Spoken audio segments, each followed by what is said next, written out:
closed-door session on the future of cybersecurity for government. We are honored to have deputy CISOs and senior cybersecurity professionals from 48 ministries of the Government of India joining us today for what promises to be a highly strategic and insightful discussion. This session is powered by 63sat Cybertech, and we thank them for supporting us in this distinguished gathering.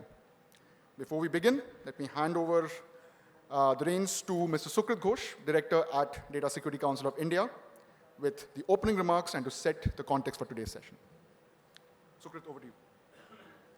I will take the mic.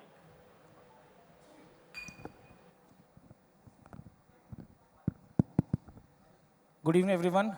Thank you, Shaurya. And I would like to especially thank Alok Tiwari ji, and a round of congratulations for him. He has now taken over a new role. He's now the MD at NIXI.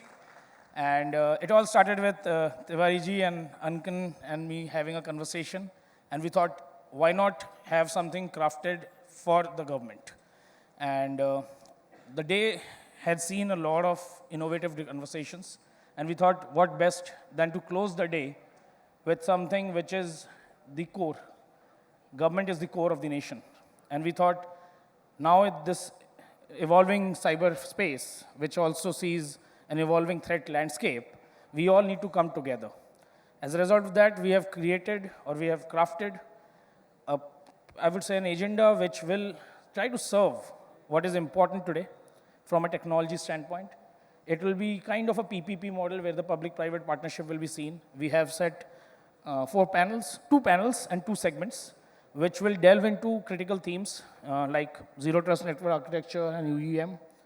We will have sessions planned on SIM, SOC, SOAR.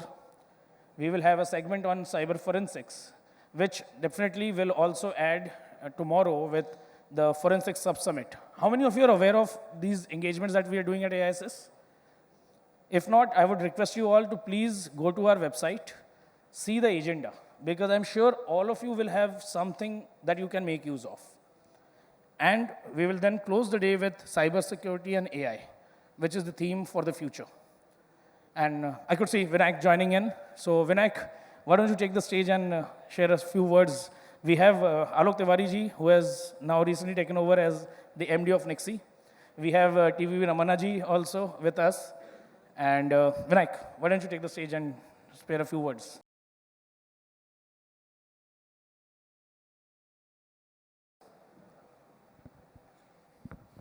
Thank you, Sukrit, and thank you, NIC team, and also all the participants here. We know the digital economy that we talk about, and large part of that digital economy is also digitization of the public services, right?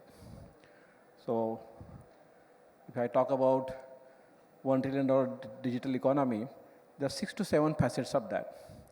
One, we know the financial sector digitization, the way it is happened, and would be happening from now as well, right? Second is every sector is digitizing. And in this 3 days of our discussion, we are saying, for example, I just came from the health sector digitization discussion. We are talking about entire OT sector and industry sector tomorrow and day after as well. In space sector, in energy sector, in power sector, manufacturing sector. So there's industry sector digitization. That's the second key thing, right? Third important part is we also know, and we learned in last 6 months, our critical sectors, our strategic sector like defense, because of the modernization, the way digitization happening there, right? And there is a tremendous amount of effort and engagements going on there. How do we really integrate those services and achieve those kind of strategic aims to the country, right? That's also one of the important part of digitization. We also are focusing significantly on digitizing the MSME sector. That also contributes to digitization a lot, because that's the sector which is probably until now deployed a lot, but now they use digital means a lot. And now we also now had seen in last almost 5 to 6 years of time, and especially very dominantly in recent past, digitization of public services. and deliver a public service in digital mean has become very significant in last 6-7 years of time basically. Definitely there was a history basically, mission-made projects were there, every government department is trying to look at, and there are almost thousands of services basically, either digitized in the process of digitization basically, right?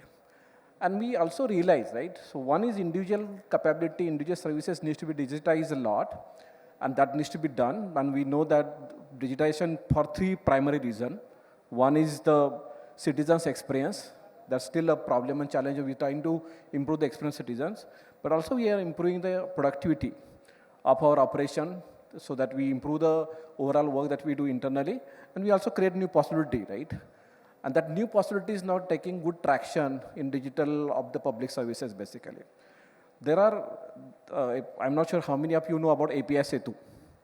So there is this API Setu, which has thousands of APIs for different government departments, and there are thousands of state government, hundreds of the central government, a lot of private sector organizations that publish the API. And if I really recall it where 7,000 plus APIs has been published until now. And there are hundreds of thousands of organizations, 5,000 plus organizations consuming that API basically, right?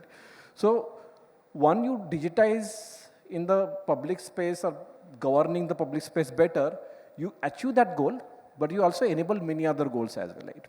That's the possibility you create when you try to digitize the entire government ecosystem and public services especially, right? And the digitization in public spaces always has to be interconnected, interdependent basically, and can't be very siloed. And that we learn critical lessons, and that's why the digital public infrastructure that we talk about, DPI for that matter, right? Which is really trying to create that architectural framework as well as the standard on this ecosystem in such a way that it can connect the legacy system very easily. At the same time, it can also integrate the lot of emerging startups well, basically, right?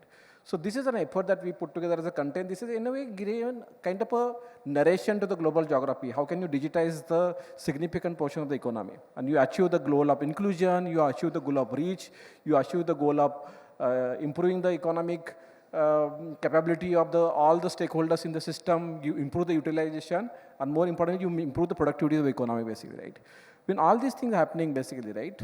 So we also seen once you digitize, the footprint increases.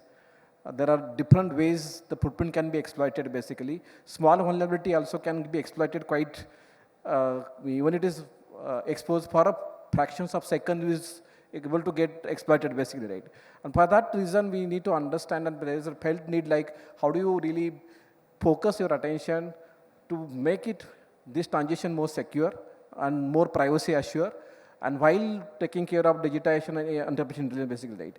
This was the intent of this particular effort of putting this particular session, and thank you NIC support, Sukrit, and also our partner, which is really helping us to really put it together. To first time have a very intense deliberation for 2 to 3 hours basically, to understand, to deliberate, to exchange the ideas basically, and to really make sure that we also see this as a very important segment in the deliberations of security, privacy, trust, and ethics that we may talk about in terms of the AI and use of the AI basically. So with that, I think I will welcome you all for these interactions and deliberations basically, and handing over back to Sukrit. Thank you very much.